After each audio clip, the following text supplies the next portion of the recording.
Nakaalis nga po ako dun sa trabaho ko dati. Ngayon po, nandito naman ako sa Kangkungan. Kaya pansin nyo po, naka-uniform ako kasi ito yung mga damit namin dati. Sayang din kasi pag hindi na isuot. So ito na yung ginagawa natin pambahay naman kasi napakarami kong uniform dun sa work ko. So yun yung ginagamit ko. So dati po, mahigit 10 taon din po akong employee. Grabe po yung trabaho namin noon. Minsan nga po pagka nasa biyahe, sa ganitong oras, nasa isang lugar ako, minsan nasa isang subdivision kasi meron akong pinupuntahang site na kakabitan namin ng CCTV. Ganun po yung trabaho namin. At minsan po pagka nasa loob ka ng subdivision, kasi nabutan ka ng pananghalian, ay doon ka sa tabi, maghanap ka na lang ng lilim ng puno. Tapos doon kami sa tabi kumakain. Minsan ako lang mag-isa. So ganun po yung buhay namin sa trabaho dati. Pero na-enjoy ko naman so far yung dati kong trabaho. Pero habang tumatagal ka, na-observe ko na parang halos walang galaw kasi yung kinikita namin sakto lang sa pangkain namin araw-araw. So pangkain, tapos pambayad sa bahay, sa nirentahan namin. So nag-isip ako no ng pwedeng gawing negosyo. Ano bang, kung pwede ba kami magnegosyo?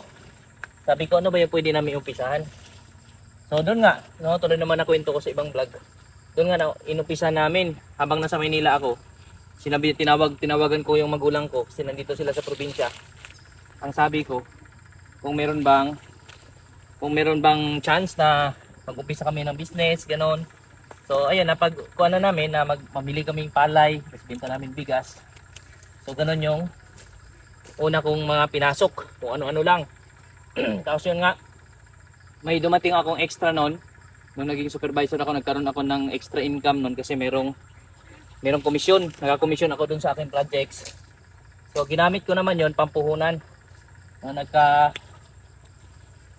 Pinambili ko ng kambing, nagpabili ako ng kambing, tapos sila mama nag-alaga dito sa probinsya. So ayun, mula noon, tapos nung may kambing na kami, nag-vlog din ako, kaya napunta tayo dito sa YouTube, sa Facebook, ganyan.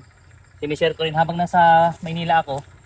Sinisend sa akin ng kapatid ko yung mga video.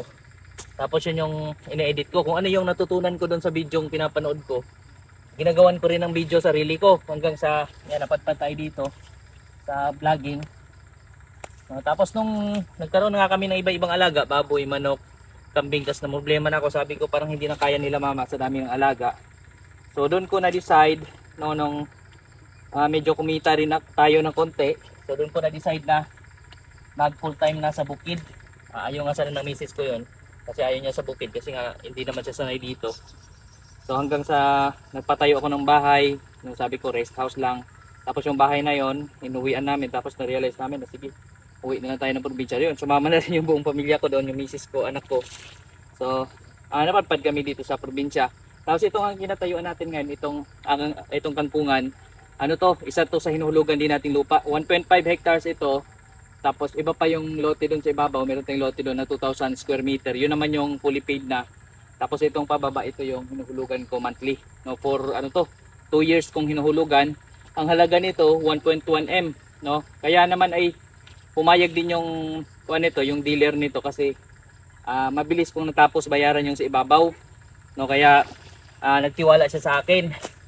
So yun yung isa rin talaga sa investment natin, is yung tiwala. Kapag pinagkakatiwalaan tayo, no, po pwede tayo magkaroon din ng kung anong investment. Kasi para sa akin, hindi ako mahilig mangutang. Pero pagdating sa lupa, doon ako napakuan kasi sabi ko, ang lupa kasi pag nangutang ka, advantage mo yun. Kasi yung lupa, pwede mo nang gamitin agad. Tulad dito, pwede nang gamitin. So ayan, nagtanim na kami.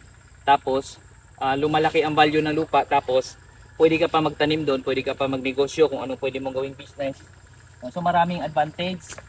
So doon ako nainganyo kasi doon sa kabila, no, tenant kami doon, tulad ng nabanggit ko doon sa video, sa ibang mga video ko.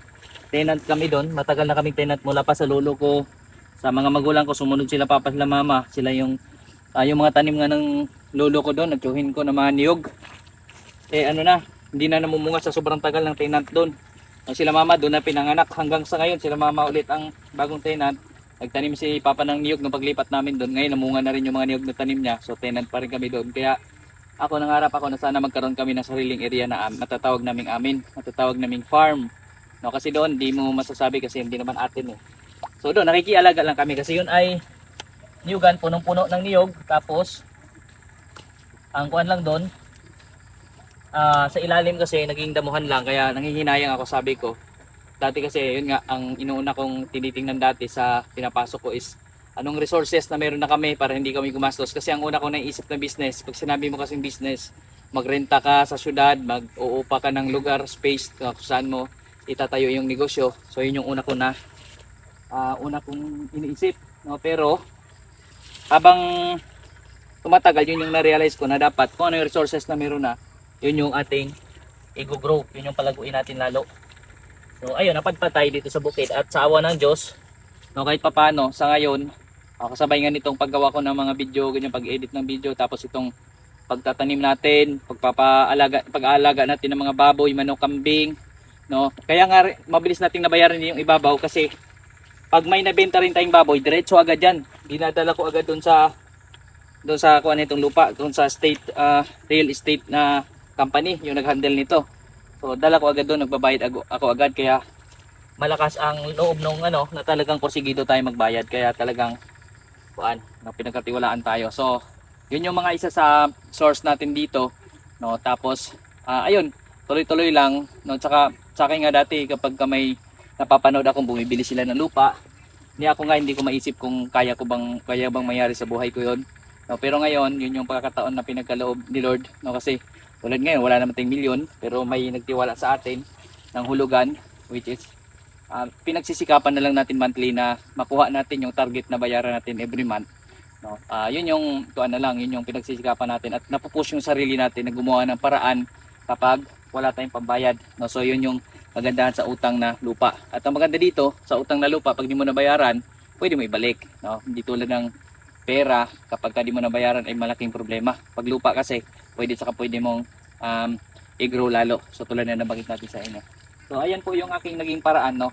Mula empleyado, ngayon ay nandito na namumuhay sa bukid. At so para naman, ayun, mas okay kasi wala na akong boss, hindi tulad dati, no. Kahit parang ayaw ko, pinipigilan ko sarili ko kasi hindi pwedeng umayaw pagka nasa kumpanya ka. Kailangan sunod ka lang ng sunod dun sa boss. Kailangan gawin mo yung dapat mong gawin. Kung may problema, kailangan mo talagang hanapan ng solusyon, which is malaking bagay naman kasi marami tayong natutunan doon sa dating trabaho, no. Pati pag-build sa sarili natin, pagpapatibay sa sarili natin, doon natin na grow. Actually dati marami akong project, actually sa yung mga kilalang mga mall sa Maynila, SM North, SM MOA, dyan, halos lahat ng SM sa Metro Manila, sa Luzon, no, area, ay napapadpad ako doon kasi kami yung contractor dati ng CCTV nila. So kami nag-i-install ng mga CCTV. So malayo ang ating nararating na. So par naabot na nga tayo mula dito, ito Zamboanga del Norte itong lugar namin. Napunta nga ako sa Apayao, Apare, sa Kapitolyo ng Apayao, nagkabit ako ng CCTV dati doon. Sa mga Mercury drug stores, kaya kahit Bicol, Sorsogon, no, iba-ibang area, maging Cebu, napapadpad tayo dyan dahil doon sa trabaho ko dati, which is malaking pasalamat ko rin doon sa boss ko, no. Doon sa kumpanyang pinasukan ko kasi marami ako natutunan at mas nag-grow ako dahil sa kanila, no. Kaya lang umalis din ako kasi marami din kasi akong pangarap. Gusto ko rin na mas mag-grow pa, no. Step by step kasi yan, no. Gusto natin meron pang ikakaunlad, meron pa tayong pwedeng gawin para sa kinabukasan natin, no. Ganun lang naman ang life, no. Pero ang ginawa ko, hindi naman ako agad-agad nag-resign din. Hindi ako agad-agad umalis na walang kasiguraduhan. Make sure ko na bago ako umalis sa kumpanya, meron na akong source na kaya ko nang tapatan kung magkano kinikita ko doon sa kumpanya, no. Pero yun ay hindi yung pakipagsapalaran. Kailangan patunayan mo muna na meron kang kikitain bago ka mag-resign. So yun yung ginawa ko, no. Nung kumita ako ng siguro mga 2-3 buwan na tuloy-tuloy, makita ako every month, no. So doon ako nang pag-isip na mag-resign ako sa work at i-full time ko yung aking pagbubukid kasi baka mas mapapag-grow ko palalo yung income ko dito sa bukid kapag nag-full time ako dito. So yun yung ginawa ko pagdating dito sa pag-alis ko mula doon sa trabaho noon bilang empleyado. So ayan, ngayon ay eto, nasa Kangkungan na tayo. Dati ay nasa Maynila tayo bumabiyahe. No, nakamotor nga ako, madalas ay nasa EDSA ako dati. Commonwealth yan, tumatakbo yung motor ko dyan. Hanggang ngayon nga, nadala ko pa yung motor ko dito, yung gamit-gamit ko dati sa Maynila. Ayan, lipat lang ako, hanap lang ako ng mas anong kangkong. So ngayon, ito na ang buhay ko. No, namumulot, nanguha na ng kangkong dito sa bukiran. Dati actually ito yung pinakaayaw kong trabaho, yung ganito. Kaya umayaw ako dito sa bukid. Pumunta ako sa Manila. So, nangarap ako mag-work sa office. Yun yung pangarap ko noon. Actually, doon sa Manila naman, yung mga una kong trabaho noon din ay sa factory worker, ganyan. Mga ilang linggo lang ako kasi mabilis akong sumuko. Vlog na tayo, malalim pala dito. Kasi mabilis tayong sumuko sa trabaho. Mahina ang loob ko. So mabilis ako napapaayaw doon sa trabaho dati. Tapos yun ang nangyayari. Nung sumunod, apply tayo ng apply. So natry ko rin magtrabaho sa factory worker as utility. Nakakala ko dati ay yung utility is sa office na. Ayun pala, maglilinis ako doon sa CR ng office.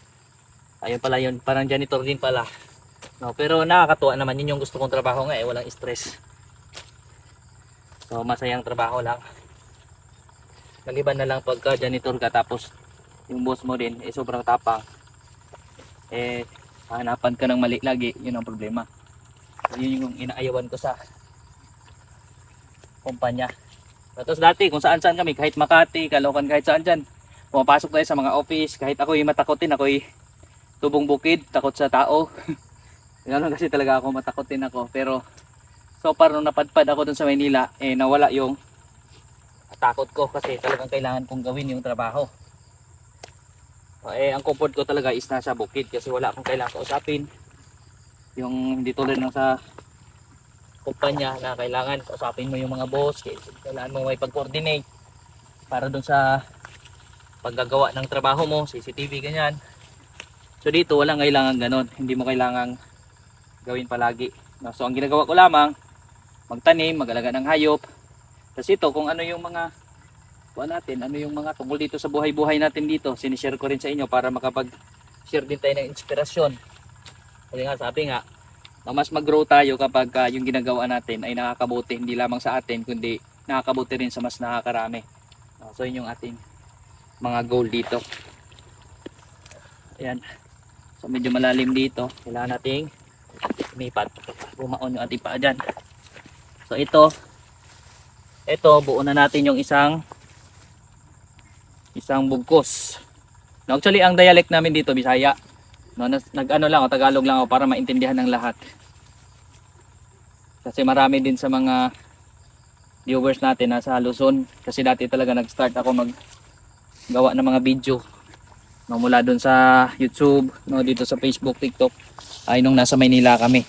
So tinutuloy-tuloy ko lang para maintindihan din ng lahat yung salita. Ayan o. Ito yung dating fish pond namin. Natuyuan lang. Tapos yan, biniyayaan ng maraming kangkong. So maigi naman din to kasi pagkain ng mga alaga natin. Lalo na ngayon, ang dami namin alaga doon sa ibabaw. Ipapakita ko rin sa inyo yung mga alaga namin doon sa ibabaw. So, yan, napakaraming blessings ng kangkong dito.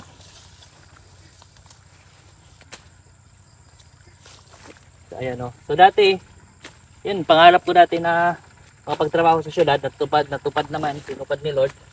Ang galing ni Lord. Tapos, nung pinangarap ko na naman bumalik sa bukid, ayun, dinala ulit ako ni Lord dito. Hindi ko alam kung mangarap pa ulit ako na pupunta naman sa ibang bansa. Parang okay na siguro ako dito sa bukid, no? Lalo na ngayon at medyo nag-invest din tayo ng mga lugar tulad dito. Ang pangarap ko naman ngayon is mapalago natin, mag-grow natin yung mga alaga natin at ma-sustain natin lalo, no, yung pag-aalaga ng hayop, magkaroon tayo ng sustainable, no. Yung mga dumi ng alaga, pwede natin gamitin fertilizer yon, no, dito sa mga kangkong tulad nito. O doon sa mga tanim nating Madre de Agua, mga azola, yung mga kamote diyan, mga gulay-gulay at marami pang iba. No, ma-sustain natin pati yung panggastos. Kukunin na lang natin doon sa alaga mismo. So yun yung goal natin, lalo na dito sa itik. Ngayon kasi nag-umpisa tayo mag-itik. Meron tayo dyan mga itik, kunti pa lamang. Tapos meron akong biniling 200 na mga sisyo ng itik. So yun naman yung isa din sa ating ginugro ngayon. No, meron natin kambing. Yung kambing ko nasa 30 plus piraso pa lang din yon, pero okay lang, tuloy-tuloy lang kasi wala namang gastos doon. No, ano lang, maintain lang minsan, vitamins, pampurga, minsan lang yon. Tapos more on damo na, since yun nga po, doon sa kabilang area, sa tenant kami is purong damo din. Dito nga, marami ding damo. Pero ayaw ng kambing sa ganito na basa ang lupa. Mas gusto ng kambing yung tuyo lang kasi ayaw nila umaapak din sa basa. Ang gusto naman dito ay itik, kaya itik yung ginugro natin. No? Siguro si Lord na bahala kung mapagtagumpayan ba natin itong pag-iitik natin. Sana ay mag-grow din yan para pwede natin maging source of income dito, at sana sa future makapag-share din tayo ng blessing, no, makapag-share tayo ng work kung ano man po pwede nating ma-share doon sa mga nangangailangan din ng trabaho dito sa lugar namin. Kung marami na masyado, kung alaga, kung kaya na rin natin, no, kasi sa ngayon hindi pa, lalo na't magastos pa yung itik. Mga sisiw pa lang, wala pang itlog yan, gastos pa lang. No, kaya yung mga housing na tinatayo ko, yung mga simple-simple lamang, so pakita ko rin sa inyo yon. So, ayan, doon naman tayo sa makita ko sa inyo yung itik, tapos yung mga sisiw sa taas, maging doon sa mga manok din namin. So, ang ambience naman dito, ayan po, yan yung sakop din pala sa 1.5 hectares, yung mga manggang yan, hanggang doon sa dulo, yung mga mangga lahat. Ito mga manggang ito, tapos hanggang doon sa kabila. Yung doon po sa may mga kahoy doon. Zoom natin. Malayo po yung yung sakop. Ayun yung mga kahoy doon. Hanggang doon po yan. 1.5 hectares po itong area na ito, or 15,000 square meter. Plus yung 2,000 square meters sa ibabaw, nasa 17,000 tayo. Total of 17,000 SQM. Ang pinakagusto ko dito rin, tingnan nyo naman po yung ambience dito. Yung bundok na kapalibot. Ayan. Oh. Napakaganda po ng lugar. So dito lang i-grow pa natin to sana. 8 months pa lang kami dito. No, simula nung na-acquire natin tong area. Simula nung nag-upisa kami, 8 months pa lang. So para may development na tayo, natayo namin yung kubo dun sa ibabaw, tapos may mga alaga na tayo, nag-upisa tayo, tapos may kangkungan na tayo dito, tapos may mga asola tayo dyan. No, at may source ng tubig kasi dito, merong bukal. So yun yung advantage din, maganda. Kasi meron tayong tubig para sa mga alaga din, tsaka sa mga pananim. Tapos may mga gulay tayo. So siguro ang next pa natin, itong mangga, kailangan pabungahin natin yan. Tapos siguro magtanim din tayo ng palayan dyan. Tapos meron tayong area na nakalambat na mas maayos para sa mga itik. No, tapos maglagay tayo dito ng mga kulungan ng mga baboy. Ganyan, siguro maglagay din ako ng lagay ng mga manok dito banda. Kasi doon sa ibabaw, mga bahay na marami doon. So baka ito yung i-focus ko para sa mga farming. No, sa ibabaw pwede magtanim din doon. So dito pwede rin maglaan ng taniman ng mga gulay. So marami po talagang project ang pwedeng gawin pa dito. Na doon sa dulo, yan yung binabaha na part. So pwedeng tamlan din natin ang mga kangkong yan. Dahil yan yung paborito ng kangkong, yung tubig. So marami po tayong pwedeng i-develop dito. So ayan po, samahan nyo naman ako doon sa mga itik, pakita ko sa inyo doon sa loob. At doon sa ibabaw din. Dito naman yung mga tanim natin dito. May guyabano. Nabubuhay rin po pala yung guyabano dito sa mga pilapil. So yun yung napapansin natin kasi may nakita ako nyan. Mga guyabano yan dyan. So dyan ako nakakita ng idea, sabi ko ay magtanim din ako ng maraming guyabano. Tsaka yung gulay natin, may okra tayo dyan. Medyo madamo pa kasi tag-init. So hinahayaan ko muna medyo madamo. Importante mataba pa rin naman yung okra. Kasi ito yung sitaw. May bunga yung sitaw. Antayin ko muna yan pag medyo mas lumaki bago ko harbisin. Yung mga itik naman, andyan na sa loob yung mga itik natin na medyo malaki na. Yan yung una, yung dating ini-incubate ko. 35 piraso lang po yung napisa. Ayan, may namatay lang to, mga isa o dalawa. No, pero yun lang yung kunti lang napisa. Nabuhay naman natin. So nag-order ako ulit na maraming itik. Ito naman yung lagyan natin. Di ko sure kung ito ang ililipat ko muna dyan para dito ako magpalaki ng mga sisiw kasi mas maliit, kasi mas may chance ng puntahan ng mga predators. So dito kasi saradong sarado to paggabi, pwede isara. So sila malalaki naman, baka sila ilipat ko dyan kasama yung nung mga lalaking itik. Iniisip ko pa din. So tingnan ko na lang pagka naglipat na kung ano yung mangyayari. Kasi may inuman sila dito. No, ito kasi may inuman. Pero plano ko Yung inuman nila, lalagyan ko pa ganun para diretso doon sa kabila. Para yung doon, ganun din galing sa bukal. Yan kasi po yung bukal, yung ilalim. May nakabaon diyang malalim na pipe. No, tapos dyan lumalabas yung tubig. Oh, ang ganda. Yung bundok doon, napakalaki ng bundok dyan. Oh. Tingnan nyo po yung napakataas na bundok. Grabe. May napakataas na bundok dyan sa dulo. Ang ganda. So ayan yung protection po dito, kaya pagka bumagyo dito sa amin hindi naman ganun kalakas. No, hindi tulad dun sa lugar ng misis ko. Grabe pag bumagyo dun. Nililipad yung mga bubong sa Mindoro. Pero dito sa Bogan del Norte ito, so far wag naman sana. Hindi naman nakaranas ng ganun talaga katindi dito sa area na to. No, sa lugar natin mismo. So, ito yung bukal, oh. Yan, tuloy-tuloy lang yung umagos ng tubig dyan.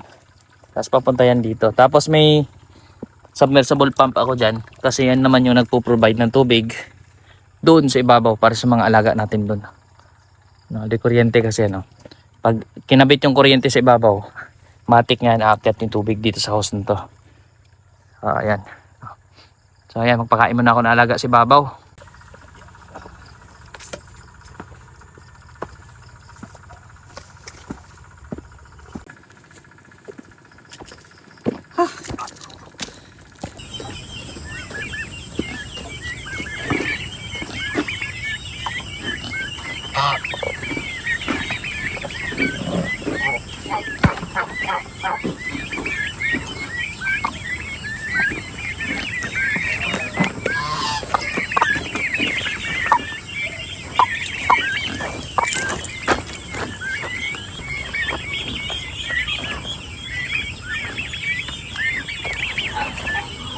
Ito naman po yung mga itik.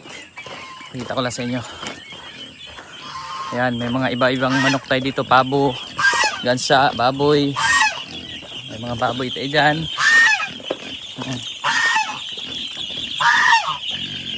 Oy, may manok na may sisew. Wag ko. Umuwi na siya. Oh. Umuwi na isang manok. Kala ko bagong pisa. Tapos dito po, ito yung mga itik. Yan na. Yan yung mga pinapalaki nating itik na ililipat sa baba. Yan po. Puro babae ito. Tapos may mga lalaki pa tong itik. Ayan. Wow. Oh, cute. So ito yung mga pabo.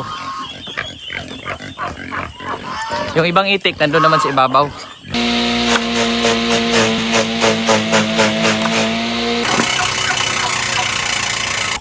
Ayan, ito naman po yung kain natin sa itik. Ayan po. May kangkong. Mix yan, kangkong, darak. Tapos may feeds. Yung pang chick booster pa rin yan para dyan sa mga. Lagyan natin konting tubig para magdikit yung darak.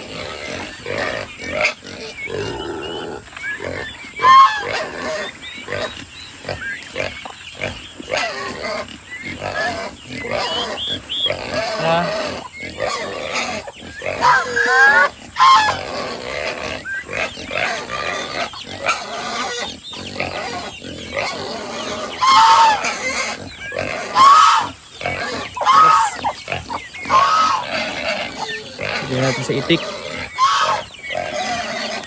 Tara, kain naman tayo sa itik. Hello, tayo lang ha. Baboy manik. Inuna ko itong itik kasi padilim na. Kasi nasa loob sila. Hindi lang makikita yung pagkain pag madilim na. Tutom na mo. Oh ya oy. Ayan o. Oh.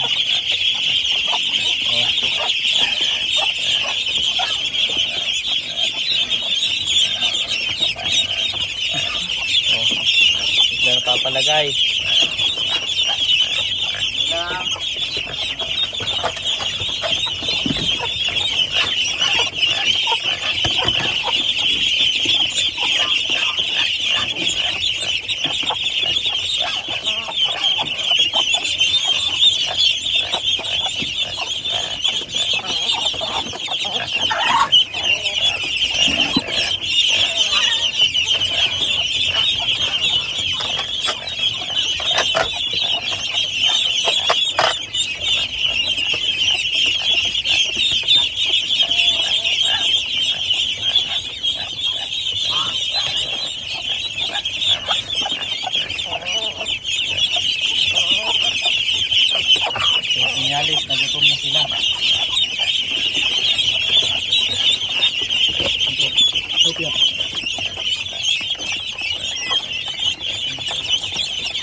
po, lakas ng kumain. Yung nagalaglag naman sa baba, kinakain ng mga manok. Kaya walang nasasayang. Ano lang. Yung tubig. Wala na laman. Yan po, oh. Ganyan po kalalakas kumain yan.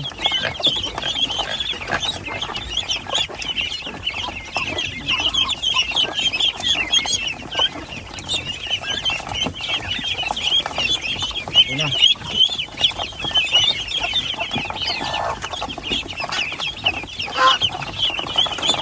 Kaya kailangan po talaga luaran ng kangkong at darak.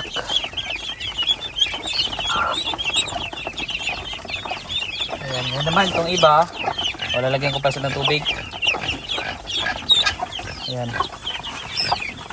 Ilalim mo. Andyan din yung mga pabo. Mga manok. Oh. Yung baboy. Itong sobra para naman ito sa ibabaw. Bibigyan ko lang ng tubig yung nandun. Ayan.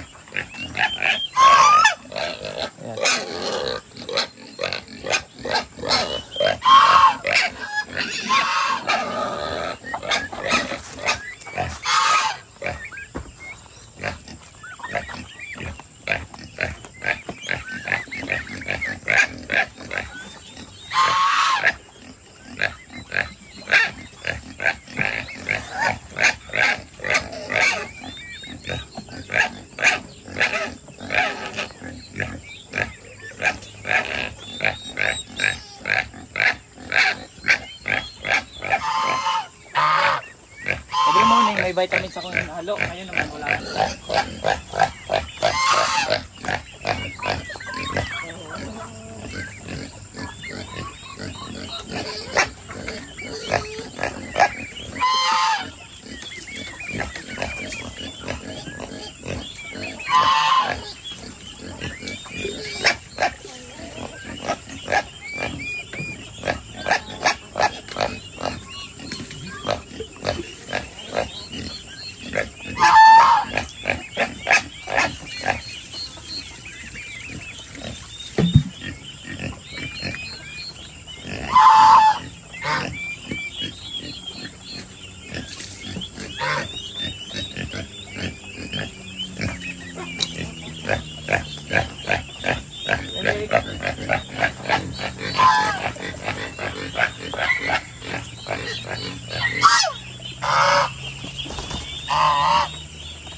Tayo sa ibabaw.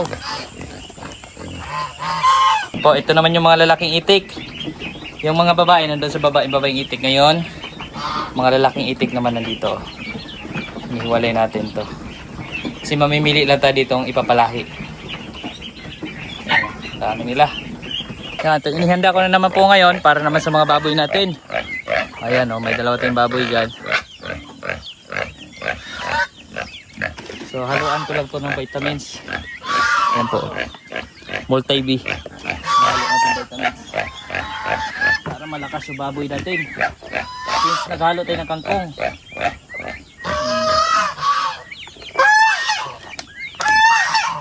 So next to, kangkong, pigs, darak.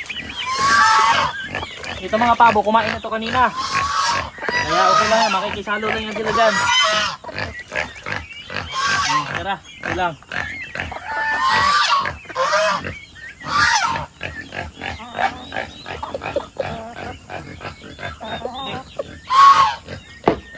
Ito mga baboy, dati nakaloob ko doon sa kulungan, kaya lang tumakas, kaya yan, tinalo.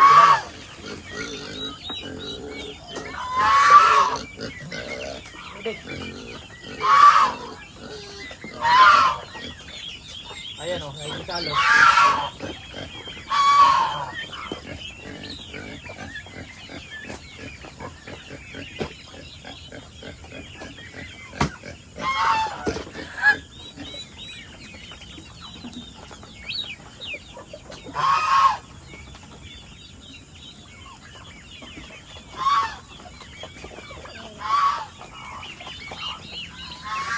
Oo.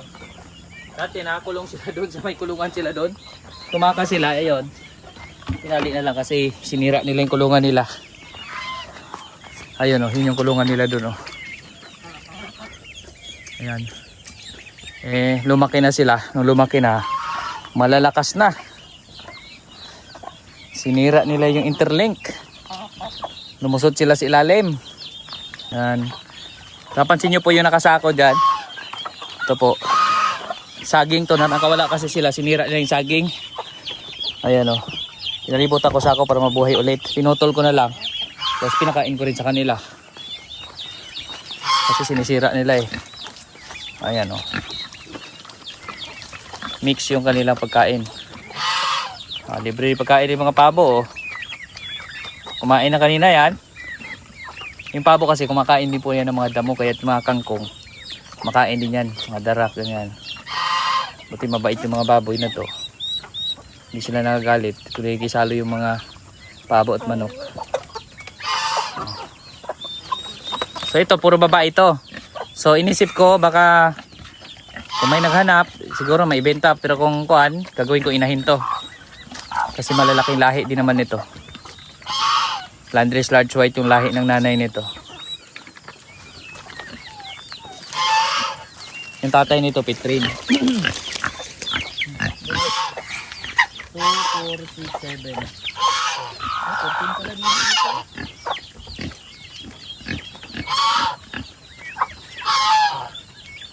Walo eh.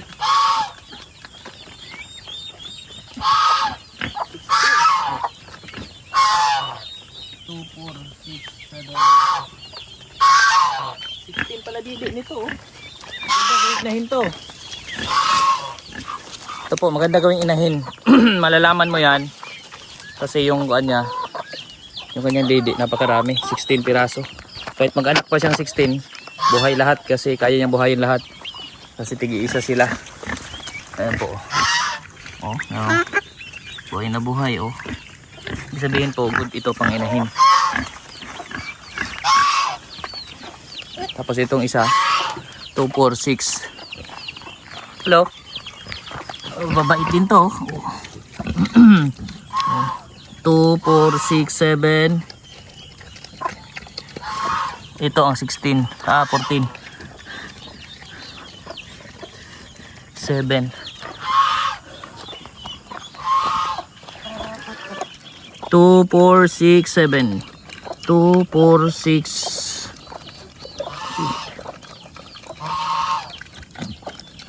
1. 8. 8 din oh.